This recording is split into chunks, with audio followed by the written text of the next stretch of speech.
No one stood with the neglected alien race until humanity arrived. Part 1: The Forgotten Ones. The dying moon of Seven hung in the darkness of space like a fading lantern. Its light was weak now, dimmer than it had been 100 years ago. The people who lived there watched their home grow colder with each passing season. They watched their children grow weaker. They watched their crops fail and their rivers turn to poison. They were beautiful in a sad way. Their skin glowed with soft blue light like stars trapped beneath flesh. Their eyes were large and silver, designed to see in the darkness of their underground cities. They were gentle people.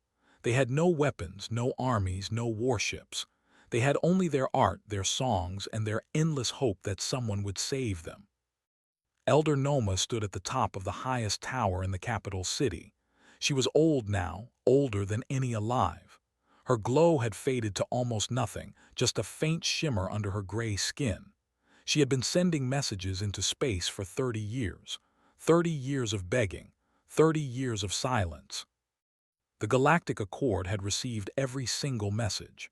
The Accord was a coalition of 12 powerful alien species who controlled most of the known galaxy. They had ships that could cross star systems in hours.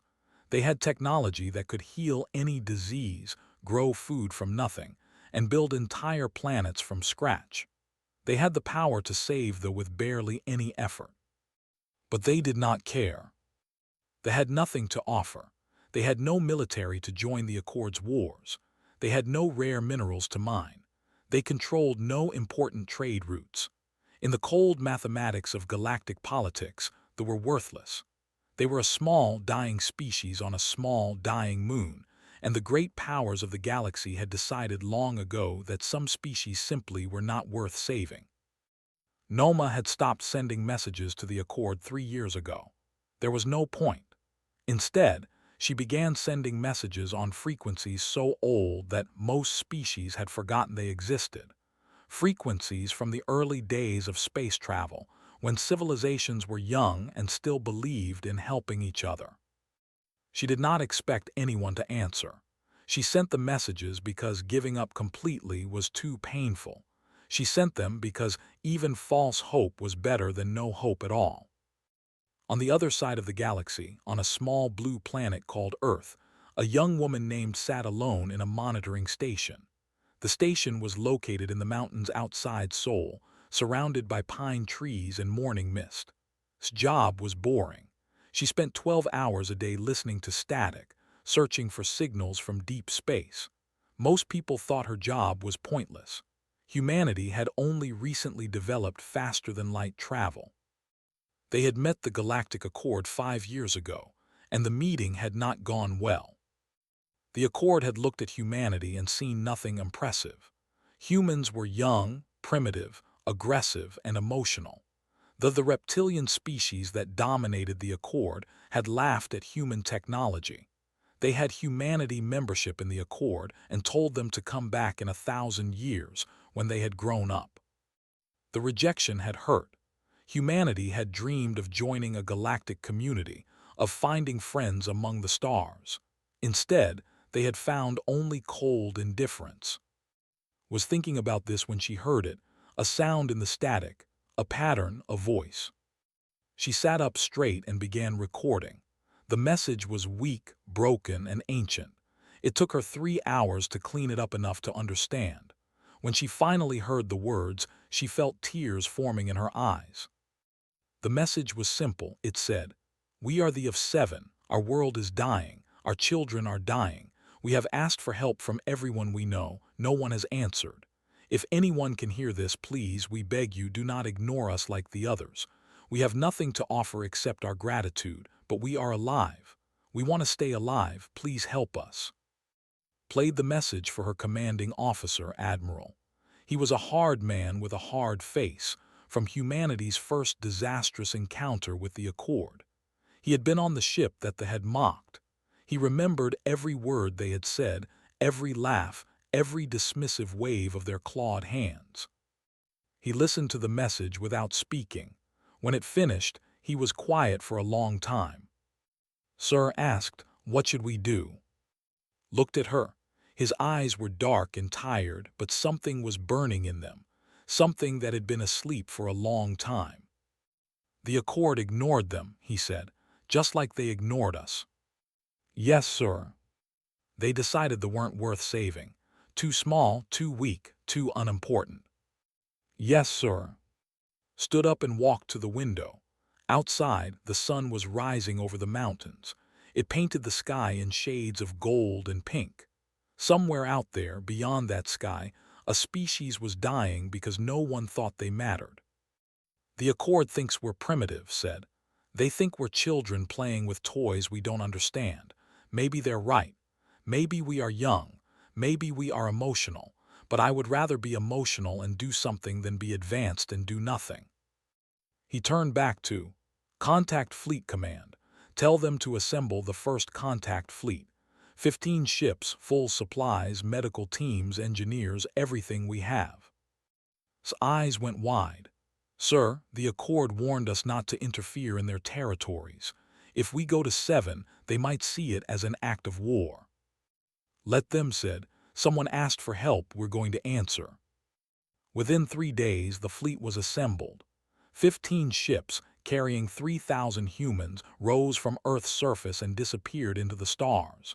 They carried food, medicine, atmospheric processors, and construction equipment. They carried scientists and doctors and engineers. But most importantly, they carried hope.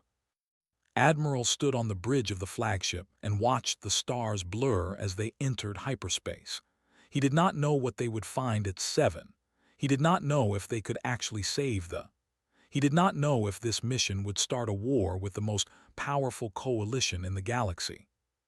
But he knew one thing with absolute certainty. Humanity would not be like the Accord. They would not ignore a cry for help. They would not calculate the value of a species and decide they were not worth saving. Because the day humans started thinking like that was the day they stopped being human. No one stood with the neglected alien race until humanity arrived. Part 2: The Arrival.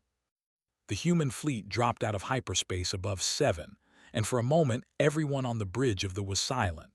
The moon below them was gray and brown, covered in thick clouds that looked sick and yellow. There were no green forests, no blue oceans, nothing that spoke of life. It looked like a corpse floating in space. Captain stood at the front of the bridge, her hands clasped behind her back. She was young for a captain, only 32 years old, with sharp eyes and a calm voice that never seemed to shake. Admiral had chosen her to lead because she was good at talking to people, and they were about to meet a species that had been ignored by the entire galaxy. They would need someone who knew how to make others feel heard. "Scanning the surface now," said Lieutenant from her station. She was the security chief, a woman who trusted no one and expected trouble everywhere. "I'm detecting population centers underground. Looks like they moved their cities below the surface when the atmosphere started failing." "How many of them are left?" asked. Was quiet for a moment. "About 200,000. Their population was 3,000,000 50 years ago." The bridge crew felt the weight of that number. In 50 years, they had lost most of their people, and no one had helped them.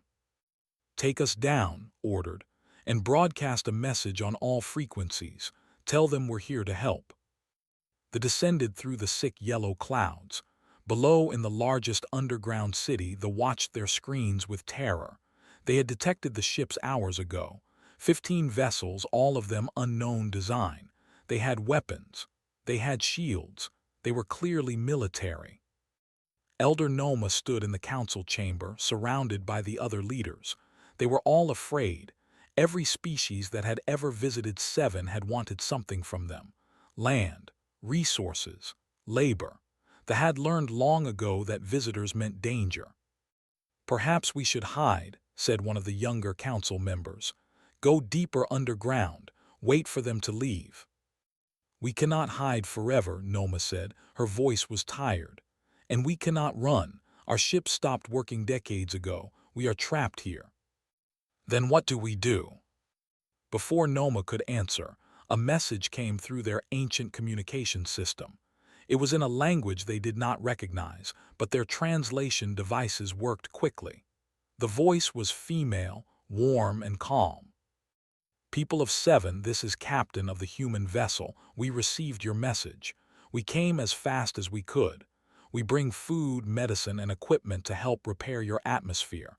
We ask nothing in return. We only want to help. Please, if you can hear this, let us know where we can land." The council chamber was silent. They looked at each other with confusion. This had to be a trick. No one helped for free. No one came all the way across the galaxy just because someone asked. "It is a trap," said the young council member. "They want to trick us, make us trust them before they attack." But Noma was staring at the communication screen, and there were tears in her large silver eyes. "Send them landing coordinates," she said. "Elder, please." "Send them," Noma repeated. "I have been begging the stars for help for 30 years. If this is a trap, then so be it. But I will not turn away the first people who have ever answered." The human ships landed on the gray plains outside the largest underground city. Captain was the first to step onto the surface. The air was thin and bitter, filled with chemicals that made her eyes water. She wore a breathing mask, as did the rest of her team. Beside her stood Doctor, the chief. He was nervous, constantly checking his equipment. He had spent his whole life studying alien species from a distance. This was his first time meeting one in person. Lieutenant stood on the other side, her hand resting on her weapon. She did not trust this situation. The surface was too exposed, too easy for an ambush, but had ordered no aggressive moves, so kept her weapon holstered. Behind them, Engineer was already scanning the atmosphere, muttering numbers to himself. "The damage is severe," he said, "but not impossible to fix. If we set up atmospheric processors in the right locations, we could start seeing improvement within months." A door opened in the ground ahead of them. A ramp extended upward, and figures began to emerge. The had seen pictures, but pictures did not prepare her for the reality. They were tall and thin, with long limbs and skin that glowed with faint blue light. Their faces were almost human but not quite, with large silver eyes that reflected the dim sunlight like mirrors. They moved slowly, carefully, as if they expected to be attacked at any moment. At the front was Elder Noma. She was smaller than the others, bent with age, her glow almost completely faded. She walked with a cane made of some kind of crystal. When she reached, she stopped and looked up at the human captain with eyes that held centuries of pain. Did something that surprised everyone, including herself. She bowed. Not a small nod, but a deep bow, the kind you gave to someone you respected completely. When she rose, she spoke slowly and clearly. "Elder Noma, I am Captain. We heard your message. We came to help, not to take anything, not to ask for anything. We just want to help." Noma stared at her for a long time. Then slowly, a tear ran down her glowing cheek. "Why?" she asked. Her voice was barely a whisper. "We have nothing to give you. We are weak. We are dying. Why would you come all this way for us?" Thought about the question. She thought about everything Admiral had said. She thought about how the Accord had rejected humanity, how they had been told they were too primitive to matter. "Because someone should have come a long time ago," said. "And because being strong means nothing if you don't use that strength to help others." Noma closed her eyes. More tears fell. Around her, others began to cry too. They had spent so long believing that no one cared, that they were alone in the universe.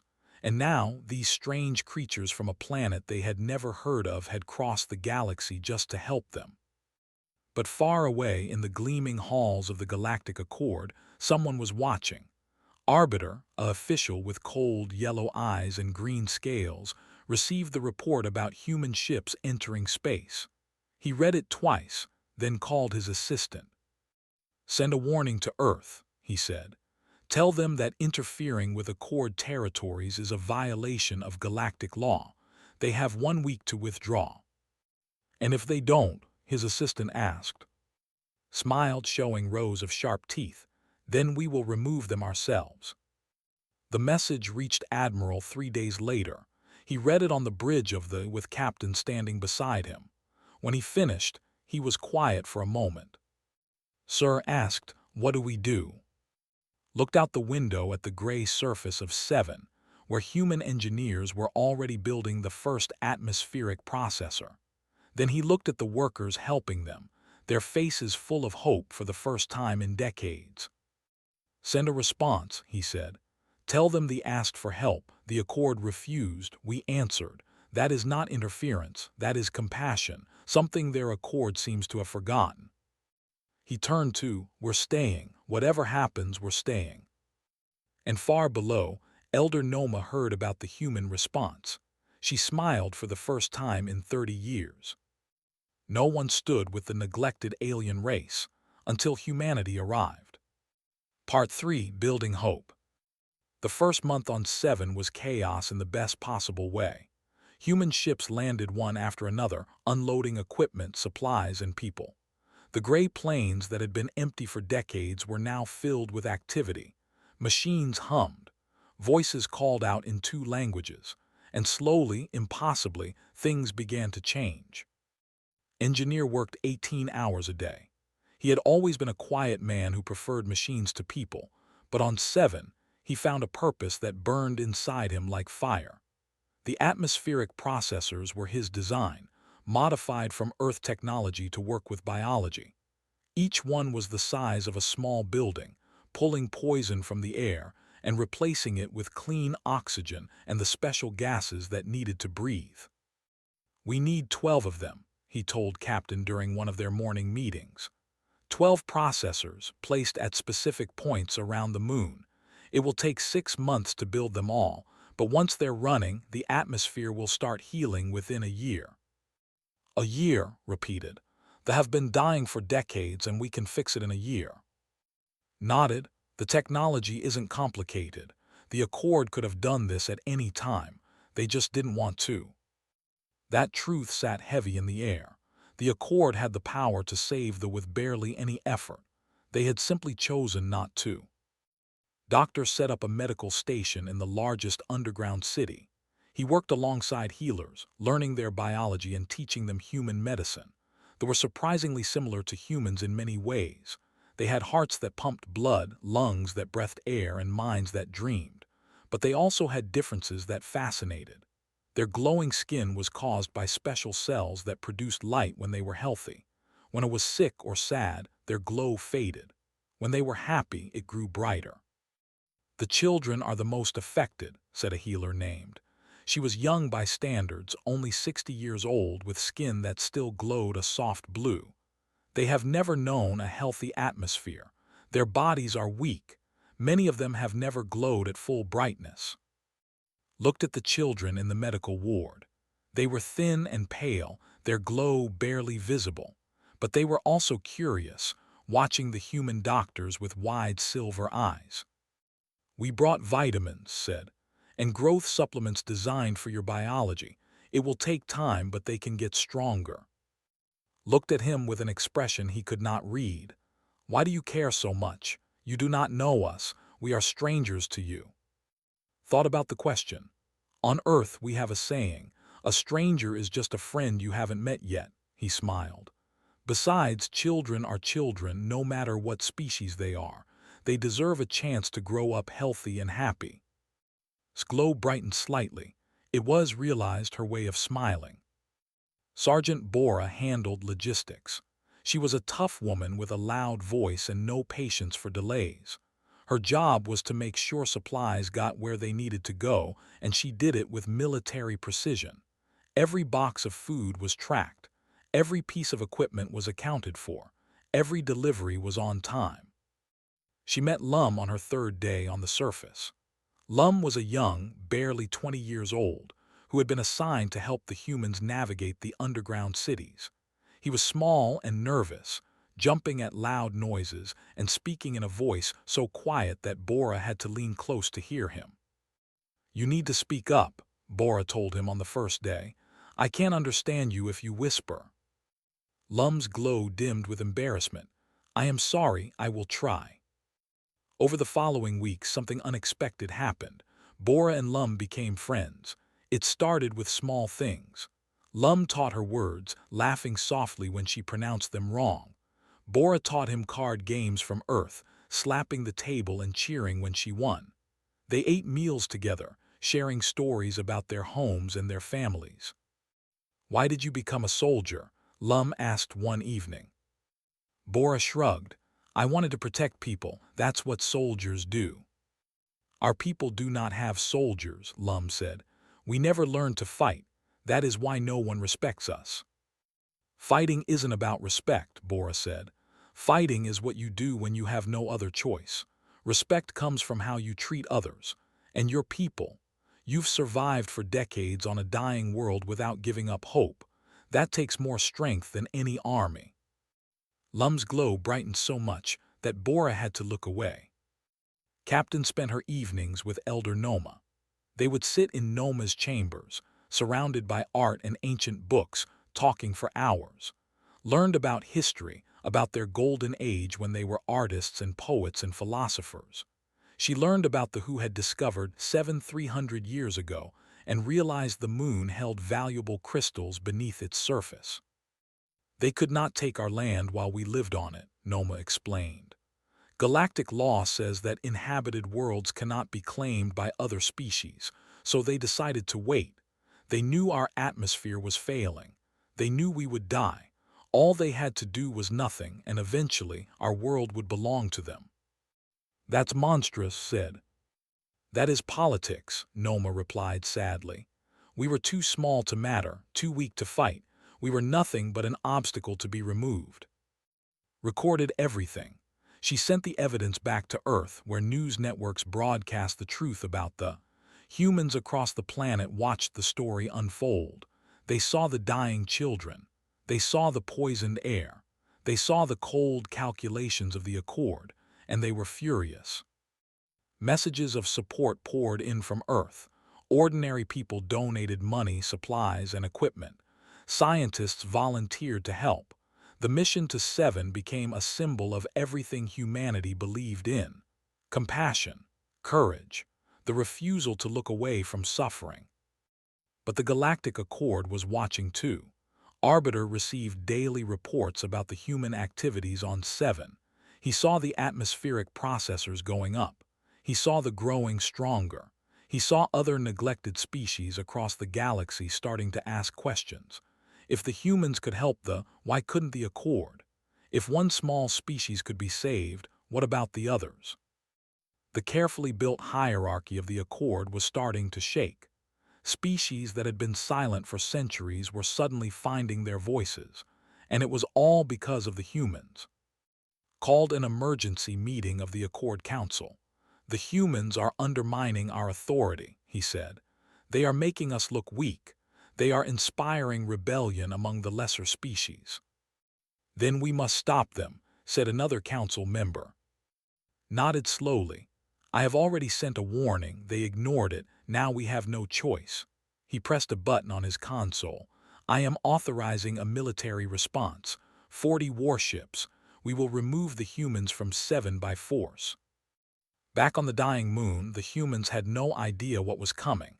They were too busy building, too busy healing, too busy giving hope to a people who had forgotten what hope felt like. But in the darkness of space, 40 warships were already on their way. And the small human fleet of 15 ships would have to face them alone. No one stood with the neglected alien race until humanity arrived. Part 4: The Stand. The alarm woke Captain at 3 in the morning. She was on the bridge of the within minutes, her hair still messy and her uniform half-buttoned. Lieutenant was already there, staring at the tactical display with a face as cold as stone. 40 ships, said. Military class, they'll be here in 6 hours. Looked at the display. 40 red dots moved slowly across the screen, coming closer with every second. The human fleet was represented by 15 blue dots. The math was simple and terrible. They were outnumbered almost 3 to 1. "Wake the Admiral," ordered, "and start evacuating non-essential personnel to the surface." The next few hours were filled with controlled panic. Human engineers and medical staff were shuttled down to Seven, where the underground cities would protect them from the battle above. Only military personnel remained on the ships: soldiers, pilots, people who had signed up knowing that one day they might have to die. Admiral arrived on the bridge looking old and tired. He had not slept well in weeks. The responsibility of the mission weighed on him like a mountain. Every life lost would be his fault. Every death would be because of his decision to come here. "Options?" he asked. "We could run," said. "Our ships are faster than theirs. We could escape before they arrive." "And leave They are not our people, sir. Our duty is to protect human lives." Shook his head. "We made a promise. If we run now, we prove the accord right. We prove that humans are just like everyone else, that we only care about ourselves." "Sir, if we stay, we die." "Maybe," said, "but some things are worth dying for." He walked to the communication console and began recording a message. His voice was calm and steady, the voice of a man who had made peace with his fate. "This is Admiral of the human fleet to all vessels. We did not come here to fight. We came to help a dying species that your accord abandoned. We have no quarrel with you. We want only to continue our humanitarian mission. But if you force us to fight, we will fight. And we will not run. If you want us gone, you will have to go through us." He sent the message. Then he turned to his crew. "All ships battle stations. We make our stand here." On the surface, they watched the sky with terror. They could see the human ships moving into formation, preparing for battle. They could see the distant flashes of the fleet approaching. Elder Noma stood at the entrance to the underground city, surrounded by her people. "We should never have let them come," said a young. "Now they will die because of us." Noma said nothing. She was thinking about all the messages she had sent over the years, all the pleas for help that had gone unanswered. And then, finally, the humans had come. Strangers from across the galaxy who had risked everything just because she had asked. She walked to the communication station and called the captain. She said, "Please, you must leave. We are not worth your lives. We are just a small, dying species. You have done more for us than anyone ever has. But please do not die for us." His voice came back, calm and warm.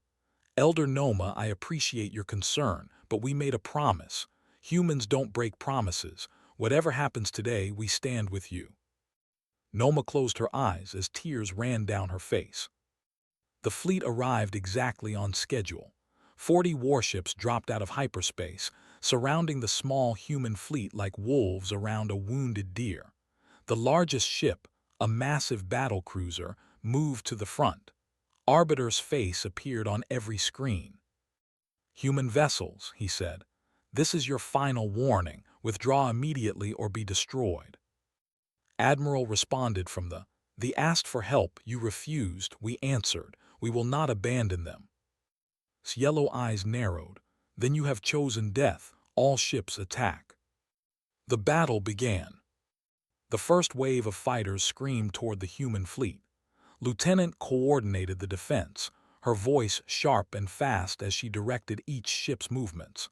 Human fighters launched to meet the enemy, their pilots young and scared but determined. Pilot was among them.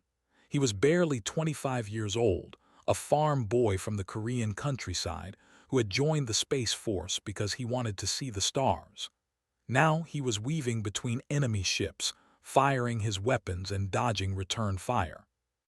"I've got 3 on my tail," he shouted into his communicator. "Break left," came his voice. "I'm sending backup." Pulled his fighter into a sharp turn. The ships followed, their weapons blazing. For a moment he was certain he was going to die. Then human missiles streaked past him, destroying 2 of the enemy ships. The third broke off and fled. "Thanks for the save," breathed. "Don't thank me yet. Get back in formation." The battle raged for hours. Human ships were fast and clever, using tactics they had never seen before. They worked together like a single organism, covering each other's weaknesses and exploiting every enemy mistake. But there were simply too many. One by one, human ships began to fall. The destroyer was the first to go, torn apart by concentrated fire. The cruiser followed, its engine exploding in a ball of flame. Then the 3,000 humans had come to 7. Now hundreds were dying in the cold darkness of space. Admiral watched each ship die on his tactical display. Each loss was a knife in his heart, but he did not order a retreat. He could not. Then something appeared on the sensors, something impossible. "Sir," said the sensor officer, her voice shaking, "I'm detecting new ships entering the system. Dozens of them, hundreds." Looked at the display. New dots were appearing, dropping out of hyperspace from all directions. They were not human ships. They were not ships. They were something else entirely. A voice came through the communication system. It was deep and rumbling, like stones grinding together. "Human fleet, this is Commander of the Defense Force. We have been watching your fight. We have been watching your courage. They are not the only species the Accord has abandoned. We too were ignored when we needed help. We too were told we did not matter." Another voice joined in, this one high and clicking. "This is Hive Captain of the Collective. The humans have shown us what the Accord has forgotten, that the small matter, that the weak deserve protection. We stand with you." More voices followed. The Driftkin, the species from across the galaxy, all of them neglected and forgotten by the Accord, all of them watching as humanity made its stand. "We stand with the humans," they said together. We stand with everyone the Accord has abandoned." The tactical display was now filled with new ships, hundreds of them, surrounding the fleet from all sides. The hunters had become the hunted. Arbiter stared at his own display with disbelief. He had expected an easy victory. He had expected to crush the humans and make an example of them. Instead, he was now facing an enemy that outnumbered him 5-1. "Arbiter," said his assistant, "what do we do?" His claws tightened on his command chair. He was a proud creature, a member of the most powerful species in the galaxy. They did not retreat. They did not surrender. But they also did not fight battles they could not win. "All ships," he said through clenched teeth, "withdraw." The fleet turned and fled. They disappeared into hyperspace, leaving behind only debris and silence. On the bridge, crew erupted in cheers. Admiral sank into his chair, suddenly feeling all of his 63 years. They had won. Against all odds, they had won. And somewhere on the surface of 7, Elder Noma watched the sky and wept tears of joy. No one stood with the neglected alien race until humanity arrived. Part 5: A New Dawn. 6 months passed like a dream. The gray skies of 7 were no longer gray. They were pale blue now, with streaks of white clouds that actually brought rain. Real rain falling on soil that had been dead for decades. And in that soil, for the first time in living memory, things were growing. Engineer stood on a hillside overlooking the largest valley on 7. Behind him, the 12 atmospheric processors hummed quietly, doing their work day and night. Ahead of him, a field of crops stretched toward the horizon.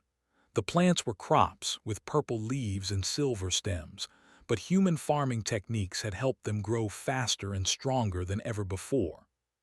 "We did it," said a voice beside him. Turned to see Doctor walking up the hill. The look tired but happy. He had spent months working in the medical centers, treating patients and training doctors. Now, finally, the work was slowing down. The children were getting healthier. The sick were recovering. The glow was returning to skin across the entire moon. "We did it together," said humans and. In the capital city below, preparations were for a ceremony. Representatives from dozens of species had gathered to witness the signing of a new agreement. They called it the Haven Alliance, and it was built on a simple idea. No species would be left behind. No call for help would go unanswered. The strong would protect the weak. The large would stand with the small. Admiral did not attend the ceremony. He had retired from active service the month before, passing command of the fleet to captain, now promoted to commodore. He said he was too old for more adventures. The truth was that he had accomplished what he set out to do, and he was ready to rest. He sent a message to instead. It said, "I am proud of you. I am proud of all of us. Make sure the galaxy remembers what we did here. Not because we want glory, but because others need to know that standing up for what is right is always worth it. Even when it is hard, even when it seems impossible. Always." The ceremony took place in the Great Hall of the Council building. The room was filled with representatives from every species in the new alliance. The tall and blue-skinned, their gills fluttering gently. The creatures with clicking voices and compound eyes. The driftkin, who had no fixed form and existed as clouds of glowing particles. And many others, species that had spent centuries believing they did not matter. Elder Noma stood at the center of the hall. She looked different now. Her glow had returned, soft but steady, a sign that hope had replaced despair. When she spoke, her voice was clear and strong. "For 300 years my people were alone. We called out into the darkness, and the darkness did not answer. We were told that we were too small to matter, too weak to deserve help. We began to believe it ourselves." She paused, looking around the room. "And then the humans came." She gestured toward Commodore, who stood at the front of the human delegation. "They did not know us. They owed us nothing. They had nothing to gain from helping us. And yet they crossed the galaxy to answer our call. They risked their lives. They faced the most powerful coalition in the galaxy. And when the Accord tried to destroy them, they did not run." Noma's eyes were bright with tears. "The humans taught us something that we had forgotten. That size does not determine worth. That power does not determine value. That every species, no matter how small or weak, deserves to exist, deserves to be heard, deserves to be saved." She turned to the document on the table before her, the founding charter of the Haven Alliance. "Today, we create something new, an alliance built not on power but on compassion, not on what we can take but on what we can give. Let this be our promise to each other and to the galaxy. From this day forward, no one stands alone." She signed the document. Then Commodore signed. Then, one by one, representatives from every species in the room added their names. When it was done, the hall erupted in cheering. Different languages, different sounds, different ways of showing joy, but all meaning the same thing: hope. After the ceremony, found a quiet moment with Elder Noma. They stood on a balcony overlooking the capital city. Below, and humans and members of a dozen other species walked together through streets that had been empty for decades. "What happens now?" Noma asked. "Now we keep going," said. "There are other species out there who need help, other worlds that are dying, other voices calling out in the darkness. And you will answer them all." Smiled. "We'll try. That's all we can do, try." Noma reached into her robe and pulled out a small sphere made of crystal. Inside, a single light floated, pulsing gently with soft blue light. A light bloom, the most sacred symbol of their people. "This is for you," Noma said. "A light bloom contains the essence of our hope. We give them only to those who have earned our eternal gratitude. Carry it with you, Commodore. Let it remind you of what you have done here, and let it guide you to wherever you go next." Took the sphere carefully. The light inside seemed to pulse in response to her touch. "Thank you," she said. "I'll treasure it always." In the weeks that followed, the Haven Alliance began its work. Ships were sent to other dying worlds. Medical teams were deployed to species suffering from disease. Engineers built machines to heal damaged atmospheres and poisoned oceans. The work was slow and difficult, but it was happening. Sergeant Bora stayed on 7. She married Lum in a ceremony that combined human and traditions. It was the first marriage between the two species, a symbol of how far they had come. Together, they became supply pilots, flying between Alliance worlds and delivering hope wherever it was needed. Doctor established a permanent research station on 7, where human and scientists worked together to learn from each other. He discovered that they had ancient knowledge about medicine and biology that humans had never imagined. In exchange, humans shared their technology and engineering skills. Engineer moved to another dying world, a planet called 3, where the ocean species called the were struggling to survive. He built filtration systems to clean their poisoned waters. He would spend the rest of his life moving from world to world, fixing things, building things, giving dying species a second chance. And Pilot, the farm boy who had survived the battle against the, became a flight instructor. He trained new pilots from a dozen different species, teaching them not just how to fly, but how to be brave. The Galactic Accord still existed, but its power was weakening. Species that had once been afraid to speak now found their voices. The Alliance offered an alternative, a choice, a proof that another way was possible. Some species left the Accord entirely. Others stayed but demanded changes. The galaxy was shifting, slowly but surely, toward something better. 1 year after the Battle of 7, Commodore received a new message. It came from a distant region of space, from a species that called themselves the. Their sun was dying, and they had no way to escape. Read the message on the bridge of the. Then she looked at her crew, at the humans, and who served together now. Set a course, she said. Let's go answer the call. The turn toward the stars. Behind it, 7 glowed with new life. Children ran through fields of silver flowers, laughing under blue skies. The light blooms that had been dark for generations now shone bright again.